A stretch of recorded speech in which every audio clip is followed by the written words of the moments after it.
শুভ সকাল বন্ধুরা, তোমরা সবাই কেমন আছো? আশা করি তোমরা সবাই ভালো আছো।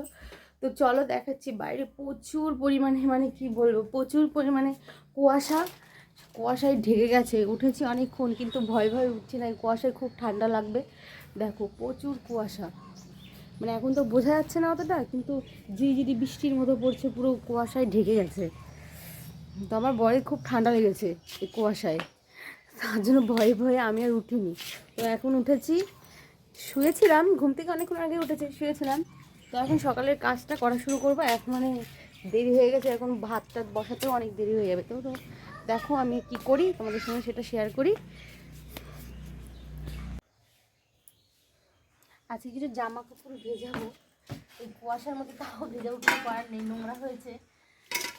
তো কল টিপে ছাড়া তো কাজ করার উপায় নেই, আমাদের কল টিপেই কাজ করতে হয়।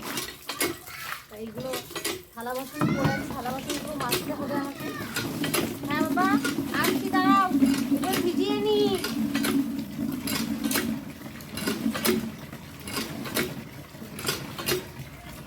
সমস্ত কাজ কল টিপে টিপেই হয়।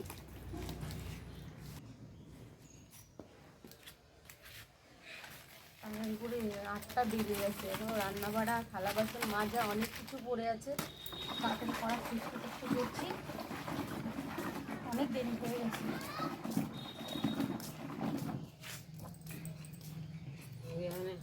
তোর একটু ক্যামেরা দিক সরা, দাঁড়াও দাঁড়াও।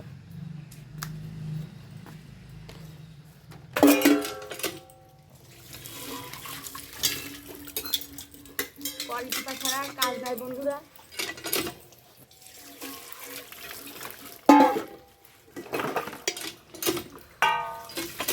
আটটার বেশি বাজে, 1:30 মনে বাজে।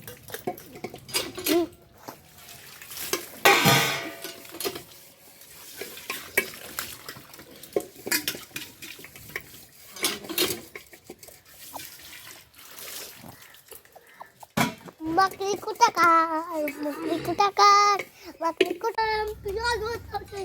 Saya. কোয়ালিটি কাঁচা ধোয়া করতে খুব কষ্ট হয়ে যায় বন্ধুরা, খুব কষ্ট হয়ে যায়। একটা জিনিস কাঁচা ধোয়া করতে হয়।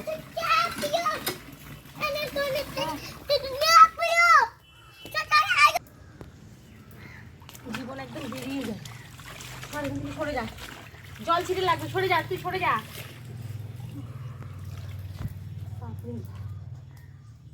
পড়ে যাবে তো।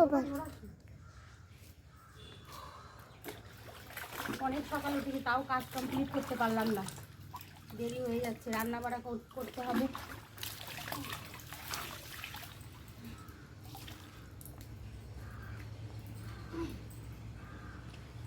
বন্ধুরা খুব কষ্ট হয়ে যায়।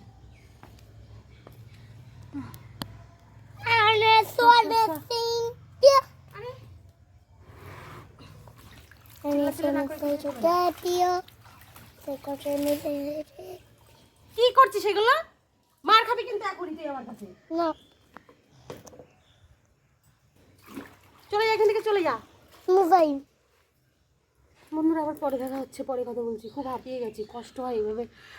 বন্ধুরা রান্নাঘরে এসেছি, স্নান টান করে দেখলাই তো, সব কিছু কাঁচা ধোয়া করে এসেছি। এবার ভাবছি মাছওয়ালা আসবে, মাছ রান্না করবো। আমাদের এখানে বাড়িতে একজন মাছ নিয়ে আসে, তো সেই মাছওয়ালা এখনো আসেনি। কিন্তু কি করব, আলু সিদ্ধ দিয়েছি, সেটাতে সকালবেলা খাবো। আর আলুগুলো কেটে রেখেছি, যে দেখি যদি না আসে মাছওয়ালা, তাহলে ছোট্ট করে একটু ডিম ভুজিয়া করে আলুর দম করবো। তো সবই তো দেখতে পাচ্ছ যে কেমন কষ্টে কি করি। বাবু শোন না, আমার ছেলেটা আমাকে ভিডিও করতে দেয় না, বর তো আমাকে সাপোর্ট করেই না। আর ও যেটুকু মায়ের ছবি তুলে দেয়, সেটুকু মায়ের সাথে ভেস্তে দেয়। আচ্ছা আবার রাত্রে কথা বলবো, না বিকেলে কথা বলবো, ঠিক আছে? এখন রাখছি, বাই। বন্ধুরা এখন রান্নাবাড়া কিছুই হয়নি, শুধু আলু সিদ্ধ কটা ভাত খেয়ে নিচ্ছি, খুব খিদে পেয়েছে। আবার বাজারে গেছিলাম মাছ নিয়ে আসতে, কি করবো, বড় শরীরটা খারাপ, যাইনি। এখন আমাকে যেতে হলো, বেশি মাছ নিয়ে আসেনি, 300 গ্রাম মতো একটা বাটা মাছ নিয়েছি, তার কিছু নিয়ে আসেনি। একটু চচ্চড়ি বসিয়েছি, কালকে পালং শাক ছিল, সেই পালং শাকে একটু চচ্চড়ি বসিয়েছি। গরিব মানুষ এভাবে চলতে হবে, কিছু করার নেই।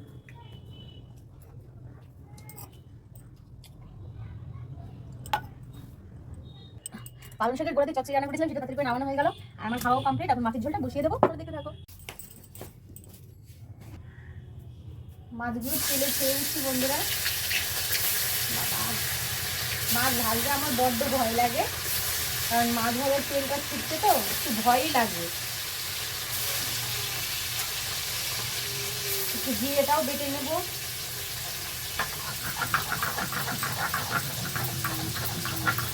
অনেক বেলা হয়ে গেছে বন্ধুরা, 12টা বেজে গেছে আর আমার এখনো রান্না কমপ্লিট হয়নি, পুরো 12টার বেশিই বাজে, রান্না এখনো কমপ্লিট নেই। সকালবেলা বাসি রুটি ছিল, আমার স্বামীকে দিয়েছি, ওটা খেয়েছে বলে একটু টেনশন মুক্তি আছি আমি। মাছ ভাজা হয়ে গেল, মাছগুলো এখন তুলে নিলাম।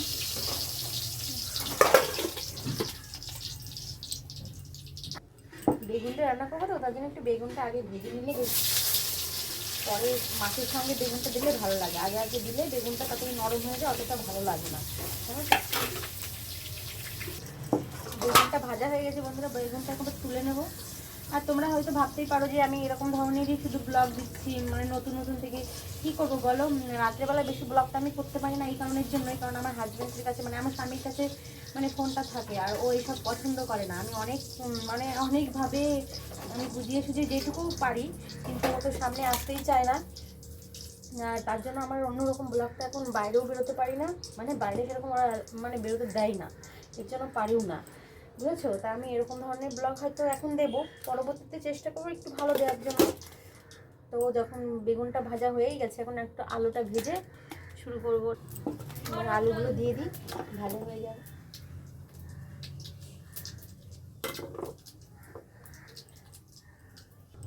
মাছটা এখন একটু ঢেলে দেবো।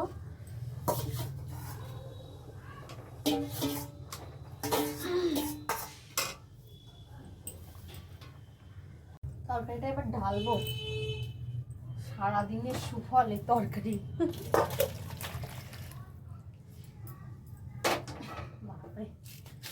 দেরি হয়ে গেছে রান্না বাড়া। মোবাইলটা হাতে নিলে বন্ধু প্রচুর তাড়াতাড়ি করতে হয় কাজ বাজ করার জন্য, কারণ এই একটা মোবাইল নিয়ে ধরো আমার স্বামী, আমার ছেলে, আবার আমি এখন এই চ্যানেলটা খুলেছি, তো তার জন্য খুব কষ্ট হয় তাড়াতাড়ি করে, মানে কাজকর্ম করতে একটু কষ্টই হয়। রান্না বাড়া কমপ্লিট, এখন আমি ধীর স্থির আছি। তো আমার ছেলে পাশের বাড়ি একটা বাড়িতে গেছে, সেখানে যাব। অ্যাকচুয়ালি তারা আমার কাকিম শাশুড়ি হয়, তো বলবো এখন স্নান করার কথা, 12টা বেজে গেছে। কি বলে ছেলে দেখি। দেখো এটা আমাদের গুলা আগুনের গুলা, এটা বদের ধারি, কারোর কথা শোনে না, গুলা কারোর কথা শোনে না। গুলাকে শুধু গুলাই চান করবি না? চল 12টা বেজে গেছে, চান করাবো। তুমি চান করবা? হ্যাঁ, আমাদের গুলা চান করবে জানো। এখন আর কথা বলতে পারবো না, কারণ কালকে আমাদের এখানে ক্রিসমাস আছে, বড়দিনের মেলা আছে, তোমরা সবাই এসো দেখতে, ঠিক আছে?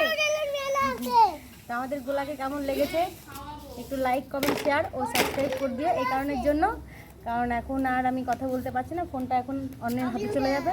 বাই, ভালো থেকো।